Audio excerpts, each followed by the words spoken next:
Good morning to all of you student. आज हम next topic के साथ बात करेंगे। ये हमारा वी ब्लॉक है।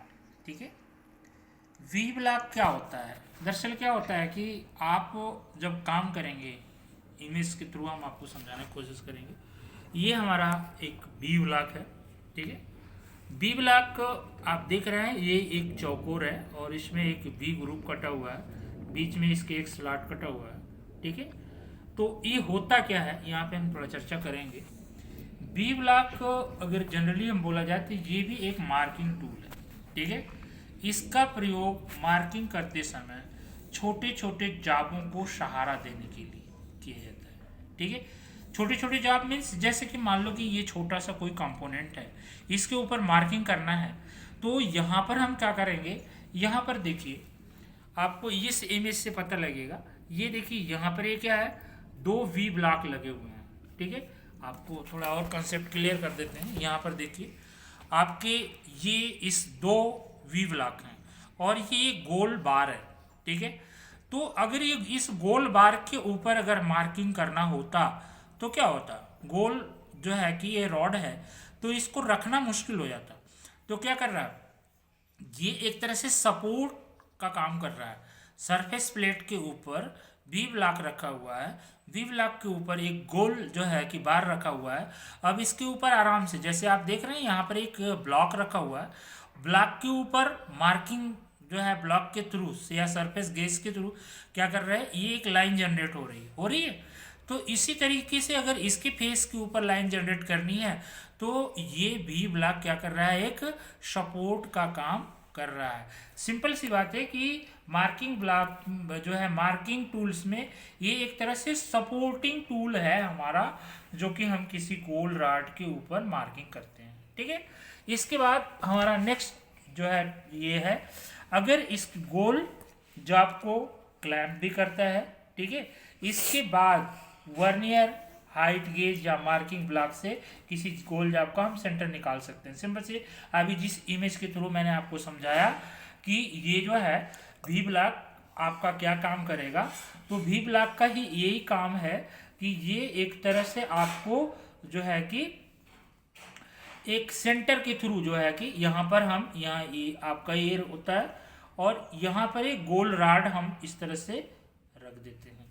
ठीक है, इस तरह से हम ये और ये ऐसे यहाँ से हम एक सेंटर निकाल देते हैं और इसी गोल रॉड के ऊपर हम मार्किंग आराम से कर लेते हैं। ठीक है, तो कहने का सिंपल सा तरीका ये है कि अगर किसी गोल रॉड के ऊपर हम जो है कि मार्किंग करना है तो हम वी ब्लॉक का यूज करते हैं। इसका नाम इसीलिए रखा गया है कि यहाँ पर इसकी इमेज में एक वी जनरेट हो रहा है। ठीक है, इसके बाद ये मटेरियल, ये किस मटेरियल का होता है?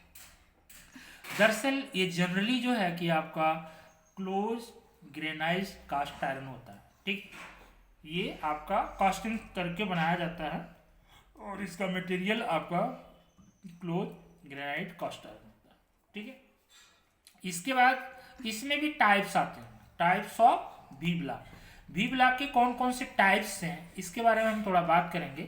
पहला हमारा है प्लेन वी ब्लॉक। ठीक है, प्लेन वी ब्लॉक का मतलब ये सिंपल सा इमेज आपको दिखाया, ये एक प्लेन वी ब्लॉक के नाम से हम इसको जानेंगे। ठीक है, दूसरा है वी ब्लॉक विथ क्लैम्प।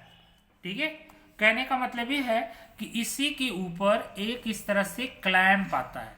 ठीक है, इसके अंदर ये एक स्लॉट बना होगा और इसके अंदर यहाँ से स्लॉट होगा और यहाँ पर क्या होगा, एक होल होगा और इसमें एक बोल्ट लगा होगा, ताकि इससे क्या करेंगे, इस कंपोनेंट को हम आराम से फिक्स कर देंगे। तो कहने का मतलब ये है कि ये कंपोनेंट जो है कि आराम से हिलेगा नहीं और जो हमारा मार्किंग जो दिया हुआ है मार्किंग के थ्रू हम काम कर लेंगे। ठीक है, इसके बाद आपका आता है मैग्नेटिक वी ब्लॉक।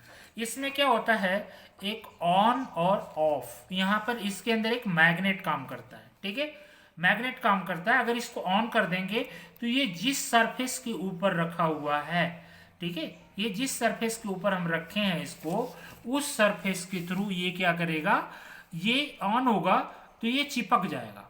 ये इसके अंदर जो है मैग्नेट, ये जो है कि आपका एक्टिव हो जाएगा और ये इसको चिपक जाएगा। तो कहने का मतलब ये है कि ये हराम आगे आप दरअसल अभी और आप जाएंगे मशीन शॉप वगैरह में, तो वहाँ पर जैसे सरफेस ग्राइंडर होते हैं, तो इनकी इसी तरह की ये आपके टेबल होंगे, टेबल मैग्नेट होगा, ऑन करोगे तो ये अपने आप कंपोनेंट इसके ऊपर चिपक जाता है और ये ग्राइंडिंग हो जाती है। तो यहाँ पर मैग्नेटिक वी ब्लॉक भी होता है, ठीक है। इसका बेस मैग्नेट हो जाएगा और ऑन करेंगे तो इसको क्लैम्प करने की जरूरत नहीं, आराम से कंपोनेंट इसके अंदर चिपक जाएगा, ठीक है। तो अब देखो यहाँ पर तीन तरह का प्लेन हो गया, वी टाइप जो है क्लैम्प के साथ हो गया, इसके बाद मैग्नेटिक हो गया। इसके बाद एक्यूरेसी फॉर बी ब्लॉक, ये जो एक्यूरेसी बी ब्लॉक की एक्यूरेसी भी होती है, आगे जब जाओगे तो बहुत सारे ऐसे काम आपको मिलेंगे या कंपोनेंट मिलेंगे जो बहुत ही एक्यूरेसी में करने पड़ेंगे।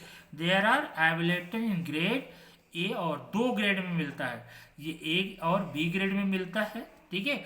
जो ए ग्रेड होता है वो बी से बेहतर होता है, ठीक है। ये ग्रेड जैसे इसका ग्रेड कैसे कंप्लीट होता है, कहने का मतलब ये है दोनों की जो एक्यूरेसी है वो अलग अलग होगी। मान लीजिए जैसे ये है, तो अगर ये ए ग्रेड है तो बी ग्रेड की हो सकता है 0.005 हो सकता है, 4 हो सकता है, मतलब इससे कम एक्यूरेसी। एक्यूरेसी का मतलब ये जो है, ये जो भी बन रहा है आपका, ये इससे ये जो कंपोनेंट कोई रखा जाएगा तो इसकी जो फिनिशिंग है ये एक्यूरेसी मेंटेन कर रहा है, ठीक है। तो ये आपके भी जो है ब्लॉक रहे। भी ब्लॉक के बाद हमारा नेक्स्ट जो है कि टॉपिक होगा मार्किंग टेबल। मार्किंग टेबल क्या है, दरअसल भी ब्लॉक हम रखते कहाँ, ठीक है। मार्किंग टेबल आपके ऊपर यहाँ पर दिख रहा है, ठीक है। ये मार्किंग टेबल है, ठीक है। ये फ्लैट जो है कि मशीन किया हुआ सरफेस है, ठीक है। और इंग्रेवेड जो है कि सेटिंग लाइन हुआ, इसमें ये इसके अंदर स्लॉट बना हुआ है, खोदा हुआ है, ठीक है, ताकि इसके ऊपर हम ये कंपोनेंट रखें तो ये आराम से ग्रिप कर सके, ठीक है।